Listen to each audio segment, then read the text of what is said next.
아브라함이 99세가 되었을 때, 더 정확히 말하면 그의 삶이 99세의 상황에 처했을 때, 그래서 그는 정말 막막하고 그리고 지친 그런 상태에 있을 때, 하나님은 그런 아브라함을 다시 세우시기 위해서, 그래서 그를 찾아가셔서 특별한 영적인 조치를 행하셨습니다. 첫 번째 행하신 건 뭐냐? 그것은 그에게 아브라함이라고 하는 새 이름을 주신 겁니다. 이것은 바로 지친 그에게 하나님의 꿈을 새롭게, 그리고 더 크게, 그리고 구체적으로 다시 꾸게 하신 거예요.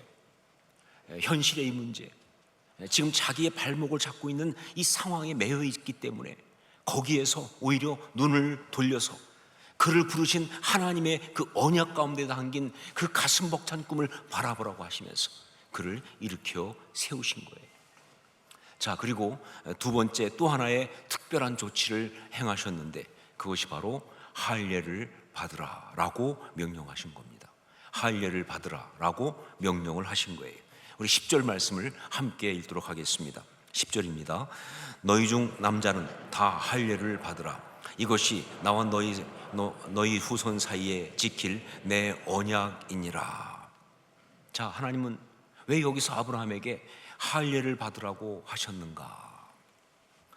할례를 받는다는 것이 무엇을 말하는 것일까? 솔직히 이 할례라고 하는 것은요, 참 우리한테는 굉장히 어려운 영적인 주제입니다. 우선 이게 좋은 것인지 나쁜 것인지 이게 헷갈려요. 성경을 보면서 할례를 볼 때 이게 좋은 건지 혹은 나쁜 건지 이게 헷갈린다 그 말입니다.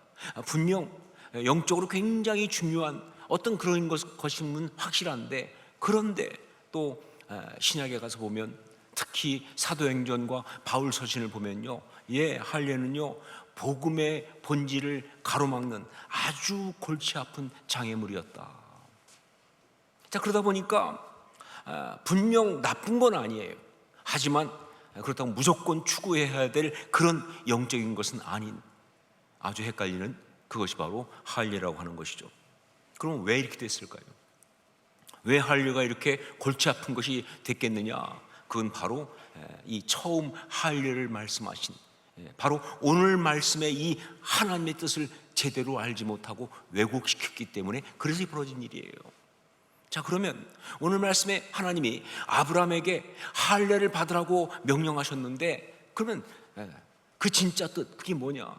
우선 그때 그 할례라고 하는 것이 의미하는 것이 무엇이었는가 하는 거죠. 할례 그것이 무엇인지를 하나님은요 처음 할례를 명하시면서 감사하게도 아주 정확하게 말씀해 주셨어요. 우리 11절 말씀을 함께 읽겠습니다. 11절 같이 읽습니다. 너희는 포피를 베어라. 이것이 나와 너희 사이의 언약의 표징이니라. 뭐라고요? 언약의 표징이라고. 할례가 뭐냐? 그것은 언약의 표징이다. 즉 그 사람이 언약을 받은 사람이라고 하는 그 표시라는 거예요. 그 표시를 너 스스로에게 하라는 겁니다. 내가 다른 사람과는 다르다는, 세상 사람과는 다르다는, 너는 언약을 받은 사람이라고 하는 그 표시를 모든 사람이 알 수 있도록, 특히 누구보다 자신이 스스로 잘 알 수 있도록 그렇게 확실하게 표시를 하라는 거예요. 그게 할례입니다. 하나님은요 99세의 상황에 있는 아브라함을 이렇게 세우기 위해서 아이덴티티를 집중적으로 사용하고 계세요. 지금 아이덴티티. 그래서 첫 번째는요 그에게 아브라함이라고 하는 새 이름을 주신 거예요. 여러분 아시죠? 이름이 바로 아이덴티티라고 하는 거예요. 새로운 이름을 주시면서 그에게 새로운 아이덴티티를 꿈꾸도록 그렇게 말씀하신 거예요. 자, 그리고 두 번째는 바로 뭐예요? 이렇게 할례를 행하라고 하심으로써 자신이 언약을 받은 사람이라고 하는, 세상과는 구별되는 그러한 자신의 모습을 확실히 하라고 하는, 바로 그 말씀을 하신 거예요. 즉 선명한 신앙의 아이덴티티를 표시해라 라고 말씀하신 거예요. 여러분, 영적으로 우리가 어렵고 힘들다, 지친다, 그렇게 되는 것은요, 그것이 어떤 이유에서 왔든지 간에 결국 뭐냐? 신앙이 지금 흔들리고 있다, 그 뜻이에요. 신앙이 지금 흔들리고 있다. 그렇기 때문에 바로 그 자리에서 다시 일어서는 유일한 길은 바로 뭐냐? 영적인 아이덴티티를 아주 선명하게 하는 것, 그것밖에 없습니다. 흔들리고 있을 때는요, 영적인 아이덴티티를 선명하게 하는 것, 그것밖에 없어요. 그래서 마귀가 우리를 쥐고 흔들 수 없도록 그렇게 만들어야 돼요. 그럴 수 있도록 정말 확실하게, 그리고 필요하면 정말 무식할 정도로 단호하게 그렇게 선명하게 하고 나가야 되는 거예요. 시조 가운데 이화에 월백하고 은하니 삼경인제라고 하는 그렇게 시작되는 이조년이라는 사람의 다정가라는 것이 있습니다. 근데 그 마지막 부분이 유명하거든요. 그게 바로 뭐예요? 다정도 병인양하여 잠 못 들어 하노라 라는 표현이에요. 맞는 말입니다. 감정이 풍부하다는 것은요, 축복이죠. 하지만 다 아주 많은 경우 그게 병이에요. 너무 감정이 많으면, 너무 생각이 많으면요, 잠을 잘 수가 없어요. 잠을 못 자게 하는 그런 병과 같은 거예요. 그런데 이것이 영적으로 가면 정말 맞는 말입니다. 마귀는요, 우리 속에 있는 그 감정과 그리고 생각들을 가지고 우리를 공격하거든요. 우리 속에 있는 그 많은 생각들과 많은 복잡한 마음들과 그걸 가지고 우리를 공격하는 거예요. 그러면서 우리 신앙이 흔들려요. 그러면서 우리는 지치는 거예요. 이것이 바로 99세의 아브라함이었어요. 자, 그렇기 때문에 이런 상황에서는요, 다른 거 없습니다. 단순하게 갈 필요가 있어요. 아주 선명한 신앙의 표시를 해야 한다, 그 말입니다. 자신에게만이 아니라 모두가 다 알 수 있도록 그런 표징을 만들어서 선포하는 게 정말 중요한 것이다. 이건 영적 전쟁으로 말하면요, 파부침주라고 하는 고사성어, 그겁니다. 파부침주. 말 그대로 하면 뭐예요? 솥을 깨버리고 그 다음에 배를 가라앉힌다. 전쟁에서 말이죠, 이제 이 전쟁을 나가면서 밥 해먹을 솥을 깨버리고 그리고 타고 온 배를 가라앉혀 버리는 거예요. 그러면 뭐예요? 이젠 돌아갈 수가 없어요. 다른 데로 갈 수가 없어요. 뭐 기다리고 버틸 수도 없어요. 그냥 무조건 싸워 이겨야 되는 거예요. 이게 파부침주예요. 할례를 받는다는 것이 바로 이런 겁니다. 영적으로 선명한 아이덴티티를 선포함으로 더 이상 흔들리거나 숨을 수 없게 만드는 거예요. 마귀가 나를 더 이상 쥐고 흔들 수 없도록 그렇게 하는 것, 이게 바로 할례를 받는 것, 그것입니다. 자, 그렇다면 구체적으로 이 할례를 받는다는 것이 어떤 신앙 고백을 하면서 그 영적인 아이덴티티를 선명하게 하는 것이냐?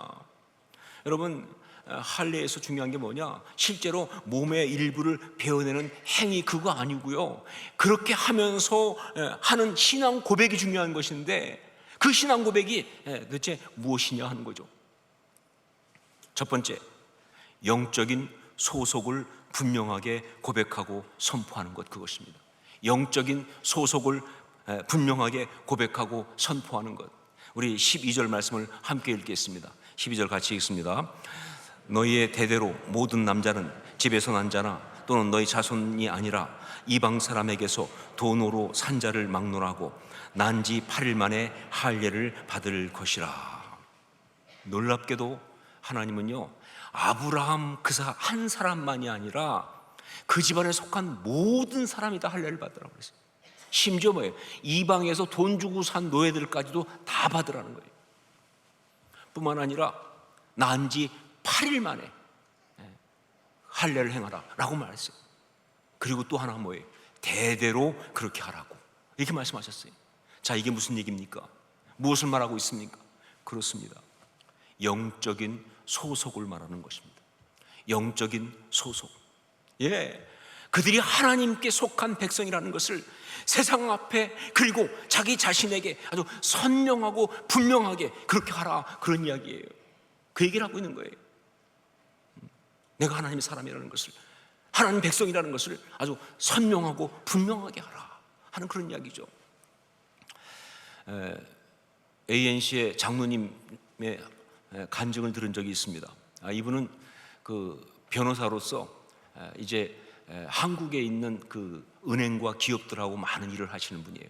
그러니까 미국 변호사지만 한국에 있는 그런 은행이나 혹은 기업들이 이제 미국 갈 때 이런 것들을 해주는 그런 일을 하는 아주 로펌이 크게 하는 그런 분인데, 그러다 보니까 이게 이제 미국에서 한국으로 출장을 많이 나올 수밖에 없어요. 그런데 문제는 뭐냐? 한국으로 출장을 나오면, 지금도 그렇지만 뭐 몇십 년 전은 더 그랬죠. 이게 이 한국의 이 접대 문화가 문제예요. 하여간 예의 없이 대접한다고 하면서 룸살롱 같은 데로 가는 거예요. 가서 술과 여자들을 대면서 그렇게 접대를 하는데, 이게 정말 신앙인으로서는 너무 문제가 되는 거예요. 그렇다고 해서 접대를 안 받을 수가 없어요. 그 모든 일들은 그러면 뭐 관계가 다 끊어지니까. 이분이 너무 고민스러운데, 그래서 어떻게 했느냐? 이분이 이제 그런 데 가자마자 그냥 뭐 누가 시키지 않아도, 누가 묻지 않아도 그냥 큰 소리로 자기를 소개하면서 제가 미국에 있는 ANC 온누리교회의 안수 집사인데요, 혹은 제가 ANC 온누리교회 장로인데요, 아무도 안 물어봐도 혼자 말하는 거예요. 그럼 분위기가 갑자기 이상해진대요. 하지만 무조건 선포하는 거예요. 그럼 그러고 나면요, 자기한테 술을 안 권한다는 거예요. 자기한테 이상한 짓 안 시킨다는 거예요. 그래서 그냥 그렇게 무식하게 선포하면서 나간다고. 여러분, 그렇습니다. 우리 소속의 애매함은요, 마귀가 흔들어요. 우리가 선명하지 않으면요, 가지고 놀아요. 흔들고 찔러보고 간보고 그짓 한다니까요. 그러니까 여러분, 영적인 소속을 아주 분명하게 선포할 필요가 있어요. 그걸 분명하게 할 필요가 있어요. 그래야 마귀가 손 안 대니까 말이죠. 자, 사실 이런 영적인 소속을 분명히 하는 문제에 있어서 저는 여러분보다는 훨씬 쉽습니다. 왜냐하면 저는 공식적으로 목사니까요. 제 타이틀이 목사잖아요. 공식 직함이 목사잖아요. 그러니까 뭐 소속이 분명할 수밖에 없죠, 그렇죠? 애매할 수가 없어요, 그렇죠? 그런 면에서 여러분보다는 제가 훨씬 더 쉽죠. 자, 그런데 꼭 그렇지도 않습니다. 여러분, 이 영적인 소속을 분명히 하는 것은요, 궁극적으로는 마귀를 향해서 하는 거예요. 마귀를 향해서 하는 그런 것이기 때문에, 그래서 세상 사람들 앞에 내 소속을 분명히 하는 것보다 더 중요한 게 뭐냐? 자기 자신에게 분명히 해야 돼요. 사람들한테 분명히 하는 것보다 더 중요한 게 뭐냐? 자기 스스로에게 소속을 분명히 해야 돼요. 그렇게 본다면 목사인 저도 똑같으죠, 여러분과. 아니, 오히려 어떤 면에서는 제가 더 어려울 수도 있습니다. 왜냐하면 자각이 잘 안 되니까. 제가 미국에서 목회할 때, 지금 한 15년 전쯤 됐을까요? 한 20년 가까이 됐을까요? 그때 한 번은 제 아내가 한국에 혼자 나갈 그런 일이 있었습니다. 한국에서 이제 어떤 집안 일을 하나 처리해야 되는 좀 골치 아픈 일이 있어가지고, 그래서 한국에 이제 혼자 나오게 됐는데, 그때 제가 이제 공항에 데려다 주게 됐어요. LA 공항에 데려다 주는데 밤 비행기여서 좀 늦게 이제 가게 됐습니다. 그런데 공항에 데려다 주다가 차 안에서 다툼이 있었어요. 어떤 다툼이냐면, 제 아내는 저보고 공항에 가서 이 티켓팅하고 하는 그런 항공사 데스크만이 아니라 안에까지 들어가서, 그래서 탑승구 앞에까지 들어가서 자기 일을 좀 이렇게 배웅해 달라, 거기까지 들어오라고 그렇게 이제 요청을 하는 거예요. 뭐 특별한 경우 그렇게 할 수 있거든요. 보통 그렇게 안 하지만 특별하게 좀 몸이 불편하다든가 이런 경우는 안에까지 들어갈 수 있어요, 어떤 패스를 받으면. 그런데 저는 뭐 그렇게까지 해야 되냐, 몸도 아픈 것도 아닌데. 그래가지고 둘이 이제 이게 신경이 날카로우기 시작한 거예요. 제 아내는요, 성격이 함께하는 것을 너무 중요하게 생각해요. 거기에다가 정말 그때까지 혼자서 이렇게 한국에 간 일이 별로 없었기 때문에 상당히 좀 두렵기도 했던 것 같아요. 게다가 가서 처리할 일이 굉장히 좀 골치 아픈 일이니까 부담도 되고, 그러니까 그냥 제가 좀 같이 끝까지 있었으면 하는 그런 마음에서 그렇게 얘기했는데, 저는 또 그 마음을 헤아리지 못하고 그냥 저를 이렇게 막 부려먹으려고 하는 게 기분 나빠가지고, 그때 또 저의 그 심술과 삐돌이 기질이 발동되면서, 그래서 막 그냥 거기서 툴툴대면서 그러다 보니까 분위기가 상당히 안 좋았어요. 가는 차 내내 아주 상당히 분위기가 안 좋아가지고 공항에 도착을 했어요. 그래가지고는 이제 대한항공 데스크까지 갔는데, 가서 이제 제 아내가 여권 내고 이제 짐을 붙이고, 저는 옆에 서 있다가 짐 붙이는 것 때문에 옆에서 이제 뭐 한마디 했죠. 뭐 어떻게 해달라 뭐. 그런데 그 티켓을 하는 그 대한항공 직원분이 여자분인데, 이분이 이렇게 하다가 제가 뭐 이렇게 어떻게 해주세요 그랬더니 제 목소리를 듣자마자 갑자기 고개를 딱 들더라고요. 그러더니 저보고 혹시 유진소 목사님 아니십니까? 그때는요, 지금처럼 이렇게 뭐 유튜브 뭐 동영상이 많을 때가 아니라 주로 설교 테이프를 많이, CD라든가 그럴 때인데, 이분이 보니까 이 LA의 그 남가주 사랑의 교회 다니는 분인데, 그런데 제 설교 테이프를 많이 들었대요. CD도 많이 듣고. 그러니까 목소리가 익숙한 거예요. 봤을 땐 몰랐는데 목소리가 딱 나오니까 어디서 많이 듣던 목소리인데, 그러면서 딱 저를 보고는 유진수 목사님이 아니시냐 이렇게 말한 거예요. 자, 그런데 정말 지금도 생생히 기억나는데, 그 순간 제가 저를 봐도 신기할 만큼 제 태도와 마음가짐이 싹 바뀌었어요. 조금까지는 그렇게 심술 부리고 툴툴거리고 짜증내던 사람이 갑자기 목사가 돼서 어디 어느 교회 다니세요? 뭐 이러면서 제 아내가 지금 한국에 일이 있어서 가는데 제가 배웅 왔습니다. 뭐 이래가면서 말이죠. 진짜 제가 봐도 신기할 만큼 싹 바뀌더라고요. 더 재밌는 건 뭐냐면요, 마지막에 그 직원분이 부탁하지도 않았는데 안에까지 들어갈 수 있는 패스를 다 끊어주는 거예요. 그래서 꼼짝없이 안에까지 들어가서 탑승하기 직전까지 1시간 동안 같이 있으면서, 이따가 마지막에 갈 때 허그하고 배웅하고 아주 훌륭한 남편 역할을 잘 한 다음 그리고 돌아 나온 적이 있습니다. 돌아오면서 제가 생각해 보니까 정말 저는 그 직원이 유진소 목사님 아니세요 하기 직전까지 정말 솔직히 고백하지만 제가 목사인 걸 잊어버리고 있었어요. 그러니까 그렇게 심술을 부리죠. 그러니까 그렇게 툴툴대죠. 그러니까 그렇게 짜증을 내죠. 제가 목사인 걸 잊어버린 거예요. 그래서 그렇게 마귀에게 농락당하는 거예요. 여러분, 하루에도 수십 번씩 우리가 하나님의 사람, 그리스도인이라는 것을 스스로에게 선포하고 리마인드 하셔야 합니다. 안 그러면 마귀가 우리를 쥐고 흔들어요. 하루에도 수십 번씩 내가 그리스도인이지, 내가 믿는 사람이지, 내가 하나님의 사람이지. 하루에도 수십 번씩 이것을 갖다가 스스로에게 선포하고, 그리고 기억해야 돼요. 그래야 마귀가 우리를 쥐고 흔들 수가 없는 거예요. 그래야 우리가 흔들리지 않고 제대로 설 수가 있는 거예요. 바로 이것이 할례를 받는 것이다.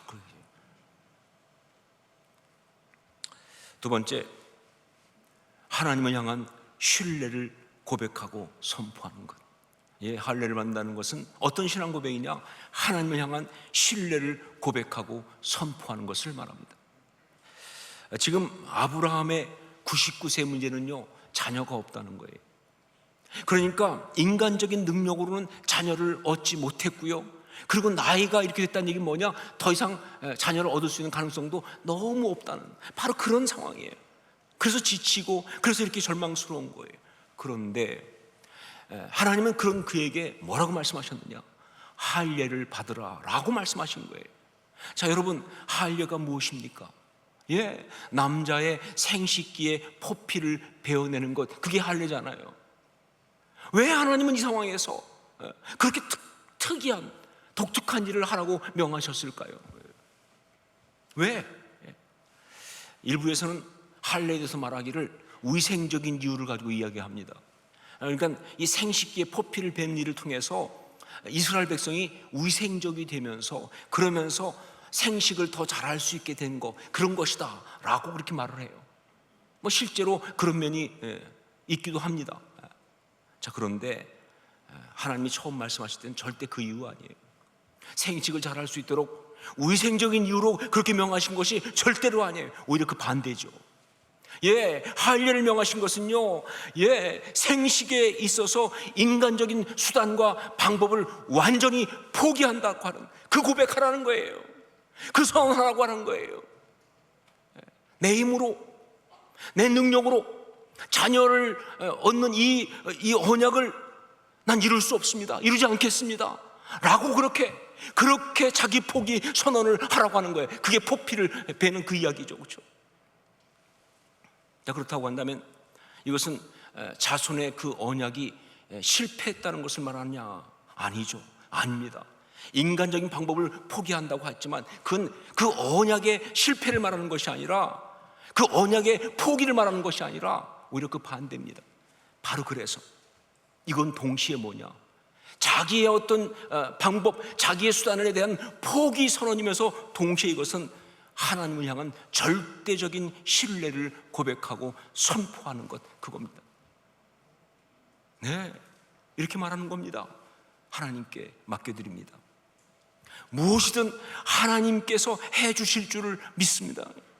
이 모든 것에 대하여 하나님을 전적으로 신뢰합니다 라고 그렇게 고백하고 선포하는 게 바로 할례를 받는 거예요. 여러분, 우리가 정말 참 신앙의 사람으로 아름답게 살아가려고 한다면요, 예, 이런 선명한 신앙 고백이 있어야 합니다. 바로 이렇게 할례를 받는 역사가 있어야 한다, 그 말입니다. 많은 사람들이 암 때문에 고통을 받고 힘들어합니다. 정말 이건요, 우리 옆에 너무나 가까이 있는, 우리 삶을 무너뜨리는 그런 문제예요. 자신만이 아니라 가족들까지도 정말 이 문제 앞에 들어가게 되면 정말 힘들어요.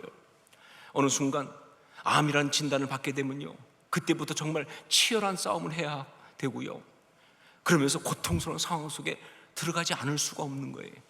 자, 그런데 여러분, 신앙인은 바로 이 순간에 먼저 할례를 받아야 합니다. 무슨 얘기냐? 예, 암을 이기기 위한 치료에 최선을 다하는 건 맞죠. 그렇게 해야 되죠. 하지만 그 이전에 먼저 할례를 받아야 한다. 바로 내 힘으로 이것을 이겨내겠다고 말하지 말고 하나님께 전적으로 맡겨드려야 되는 거예요.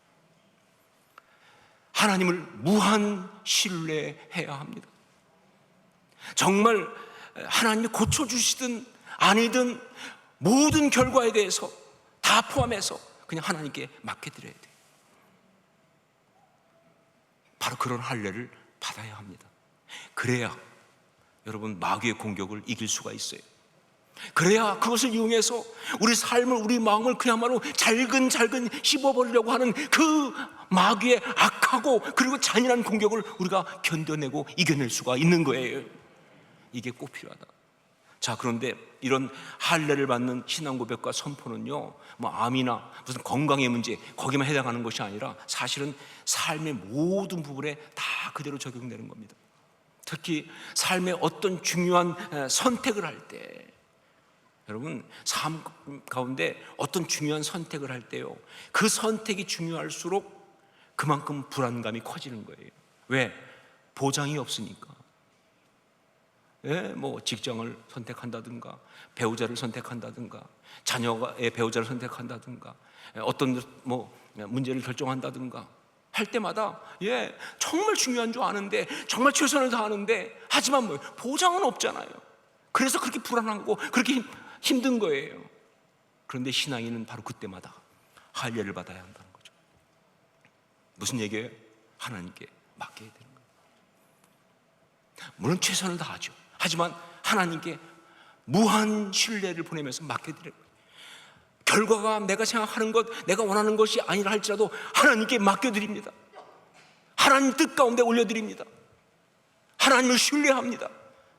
할례를 받아야, 그래야 바로 이 삶의 불확실과 두려움이라는 터널을 통과할 수가 있어요. 안 그러면 통과 못합니다. 할례를 받으라. 이것은요, 아브라함의 99세 때에 그를 다시 세우기 위해서 하나님께서 그에게 주신 두 번째 처방이었습니다. 그리고 바로 이것은요, 지금 이 시대를 살아가는, 이 시대 가운데 있는 언약의 사람인 우리에게 오늘 주신 그런 말씀입니다. 여러분, 세상 가운데 언약의 사람으로 힘있게 살아가는 여러분, 하나님 약속 부여잡고 현실의 어떤 모든 두려움들을 이기고 걸어나가는 그런 애쓰고 수고하는, 때때로 실패하지만 다시 일어서는 정말 소중한 믿음의 사람 여러분, 바로 여러분에게 오늘 이 시간 주신 하나님 말씀은 할례를 받으라 라는 거예요. 할례를 받으라. 선명한 신앙의 표시를 하라는 겁니다. 기도하겠습니다.